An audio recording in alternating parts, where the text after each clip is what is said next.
Oregon hides ancient stories beneath its forests, deserts, and volcanic rock.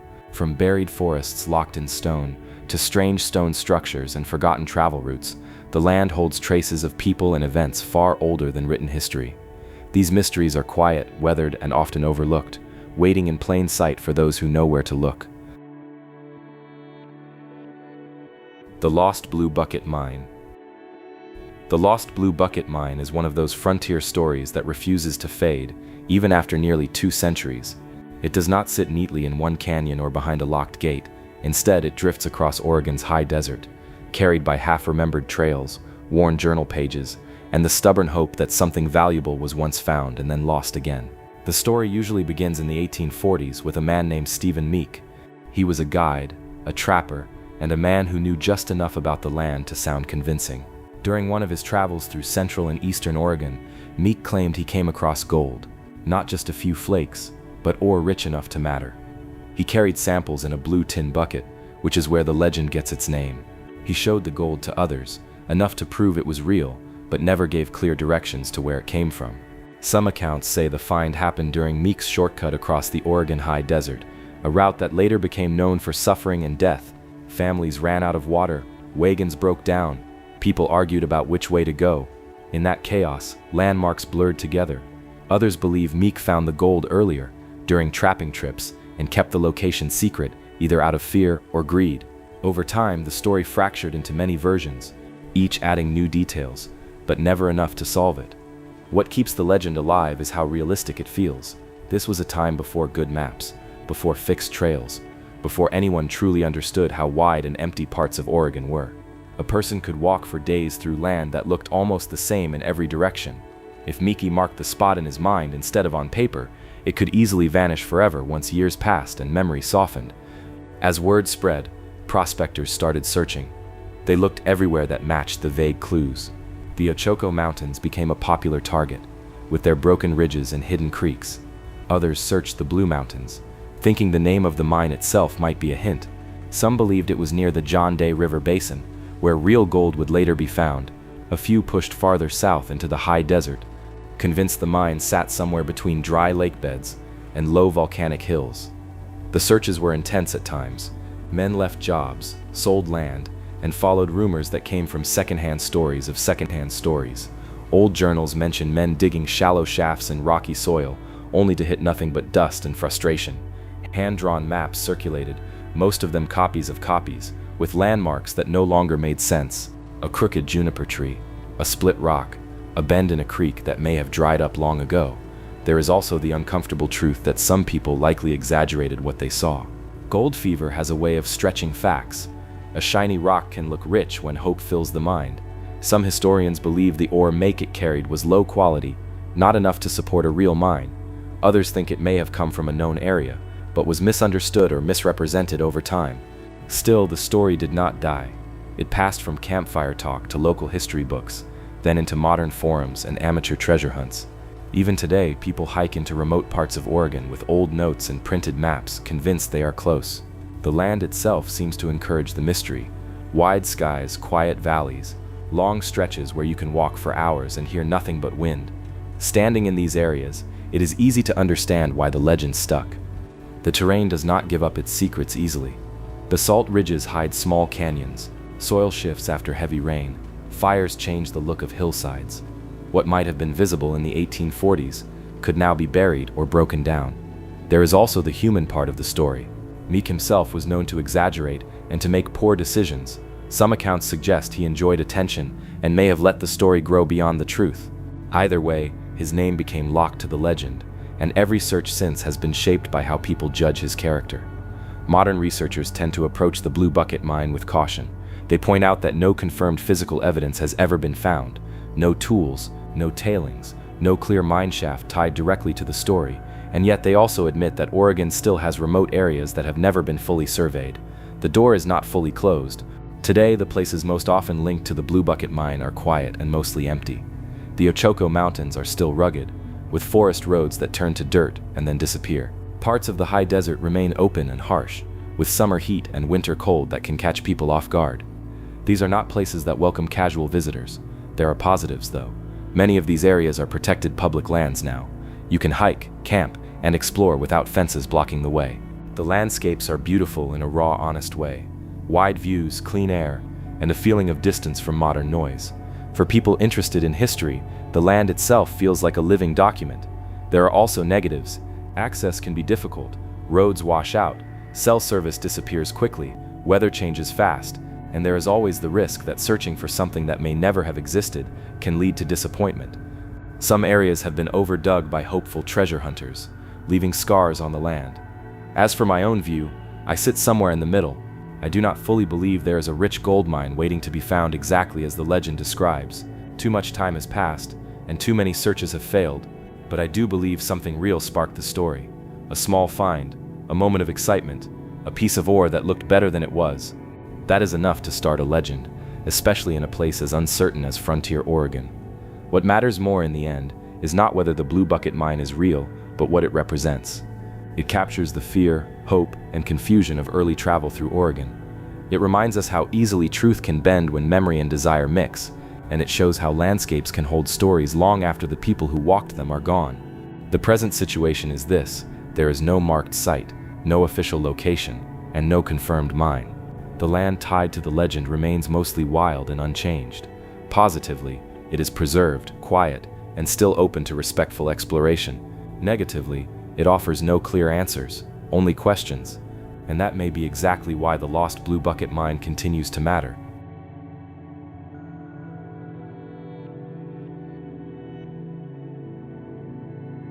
The stone structures of the Ochoco Mountains. The stone structures of the Ochoco Mountains sit quietly in central Oregon, easy to miss if you are not looking for them. They do not announce themselves with signs or fences. There are no visitor centers or paved paths leading straight to them. Instead, they appear suddenly along ridgelines, tucked into forest clearings, or half hidden by brush and fallen rock. When people first come across them, the reaction is almost always the same: a pause, a long look, and then the question that has followed these stones for decades: who built this, and why here? The Ochoco Mountains themselves are not dramatic in the way tall peaks are. They are older, worn down, and wide. Pine forests stretch across rolling slopes. Creeks cut shallow valleys. It feels like a place shaped slowly, not violently. That slow feeling makes the stone structures stand out even more. They look intentional. Rocks stacked or placed in ways that do not match random collapse or natural scatter. Most of these structures are low stone walls, circular enclosures, and stacked rock features. Some form rough rings. Others look like short walls running across open ground. A few appear almost like foundations, though nothing ever stood on top of them that we know of. The stones themselves are local, basalt and other rock types found nearby. No shaping tools are visible, no carvings, just placement. That simplicity is part of the mystery. If these were made by people, they were not trying to show off, they were building for function, meaning, or both. Local Native American tribes have lived in and moved through this region for thousands of years.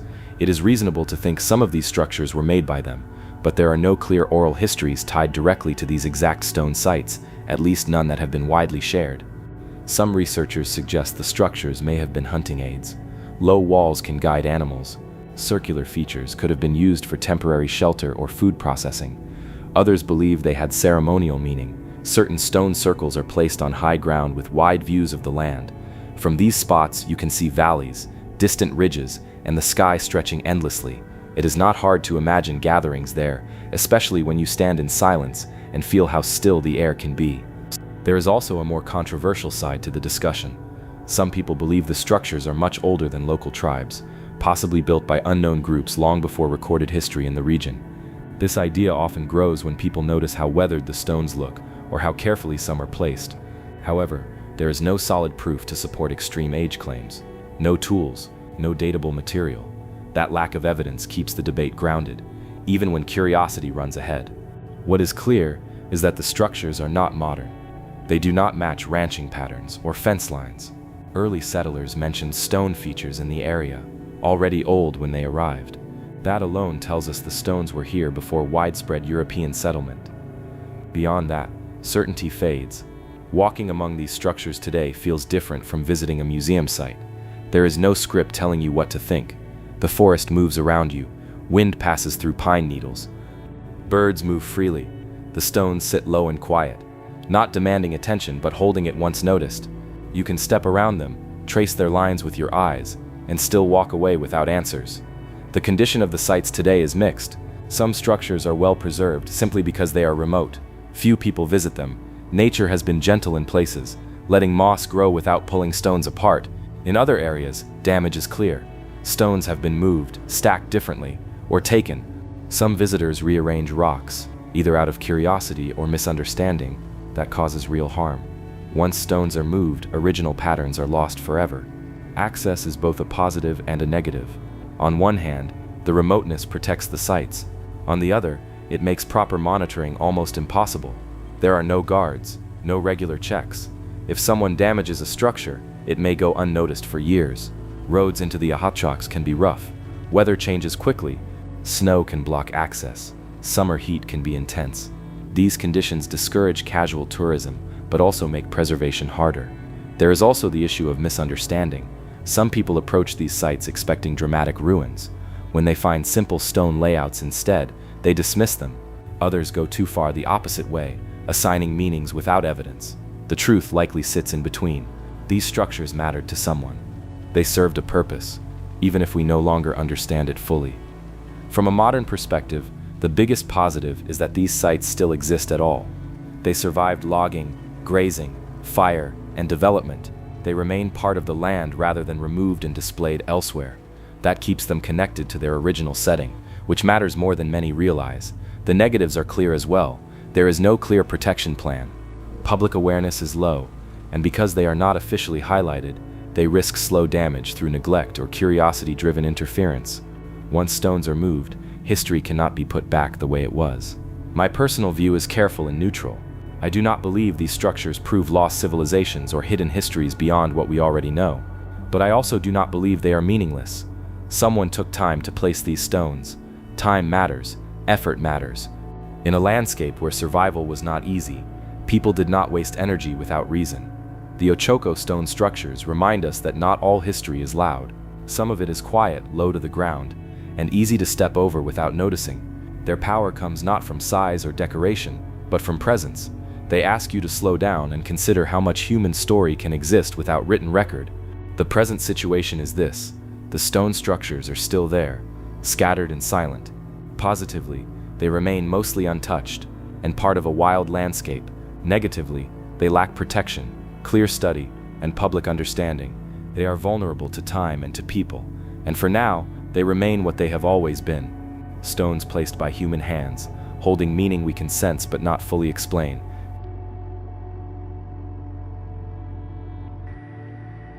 The mystery of the buried forest at Silver Falls.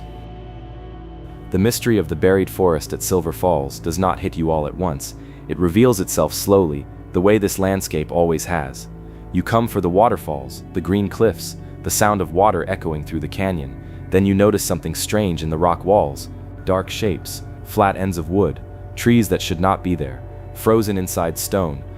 Silver Falls State Park sits in western Oregon, a place shaped by water and time.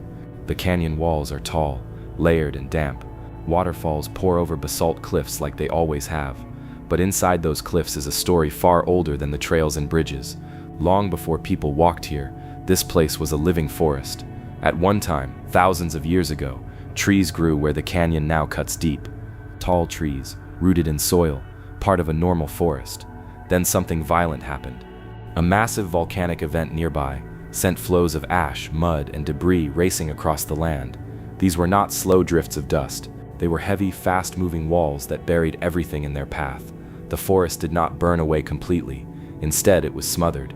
Trees were knocked down, snapped, and covered in thick layers of volcanic material. Over time, more flows followed, layer after layer piled on top. The forest was sealed away, pressed into darkness. Eventually, water carved the canyon we see today, slicing through those layers and exposing the hidden remains. That is why you can now see tree trunks sticking out of solid rock. They appear cut cleanly, like someone sawed them off. Some are vertical, others lie sideways. Their bark texture is still visible in places. It feels wrong to see wood where stone should be. For a long time, people did not fully understand what they were seeing. Early visitors assumed the trees were recent, trapped during landslides. Others thought they were petrified wood, but these trees are not fully stone. Many are still organic, though compressed and altered by time. That in-between state adds to the mystery. The buried forest raises questions not just about geology, but about time itself. These trees lived, grew, and died in a world that no longer exists. The landscape above them changed completely. Rivers moved, valleys formed, new forests grew, and yet the old forest remains, caught in a moment of disaster. There is something unsettling about that. Forests are usually symbols of life and growth. Here, the forest represents sudden burial and silence. No gradual decay, no slow return to soil, just a hard stop. Scientists explain the process clearly today. Volcanic mud flows, known as lahars, likely caused the burial. These flows can travel far from a volcano and carry enormous weight. When they stop, they turn into concrete-like layers. Oregon has several buried forests hidden beneath lava and ash. That tells us these events were not rare. The land was reshaped again and again. Life kept returning, only to be erased and replaced. At Silver Falls, the buried forest is visible because water did the digging for us. The creek carved down through the layers and exposed the past. Without that erosion, the forest would still be hidden. That makes you wonder how many other forests lie buried elsewhere, unseen and unknown. Walking the trails today, you can see tree ends sticking out of cliff faces behind waterfalls. Water pours over wood that grew thousands of years ago. The contrast is striking. Movement over stillness, sound over silence, life over memory. The condition of the buried forest today is both impressive and fragile. On the positive side, it is protected within a state park. Visitors cannot easily reach the trees embedded in cliffs. Most damage is prevented simply by distance. The forest has survived thousands of years, and modern protection helps keep it that way. But there are negatives. Moisture, freeze-thaw cycles, and constant water flow slowly wear the exposed wood away. Some tree remains crumble bit by bit. Trails bring people close enough that curiosity sometimes turns into touching or chipping small pieces. Even small actions add up over time. Another issue is misunderstanding. Many visitors walk past the buried forest without noticing it. Others see it but do not understand what it is. Without clear explanation, the site risks being overlooked, even though it tells one of the most powerful stories in the park. There is also the challenge of balance. Making the buried forest more visible could educate more people, but it could also increase wear and damage. Keeping it quiet protects it, but limits understanding. For now, it remains something you discover, rather than something you are shown. From a human perspective, the buried forest changes how you see the land. It reminds you that stability is temporary. Forests feel permanent when you stand among them, but history shows they can vanish in an instant. The ground beneath your feet has held many worlds before this one. My own view is calm and grounded. I do not see the buried forest as mysterious in a supernatural sense. Science explains how it formed, but emotionally, it still carries weight. Knowing how something happened does not remove its impact. Seeing a forest locked inside stone forces you to think about time on a scale that is hard to grasp. The buried forest does not need legends or hidden meanings. Its story is strong enough on its own. It shows how quickly nature can change everything. It shows that destruction and preservation can happen at the same time. The present situation at Silver Falls is this. The buried forest is still visible, still quiet, still holding its place behind the waterfalls. Positively, it is protected, accessible by trail, and largely undisturbed. Negatively, it is slowly eroding and not fully understood by most visitors. It stands as a reminder beneath the beauty, a hidden past exposed by water, waiting for those who take the time to notice it.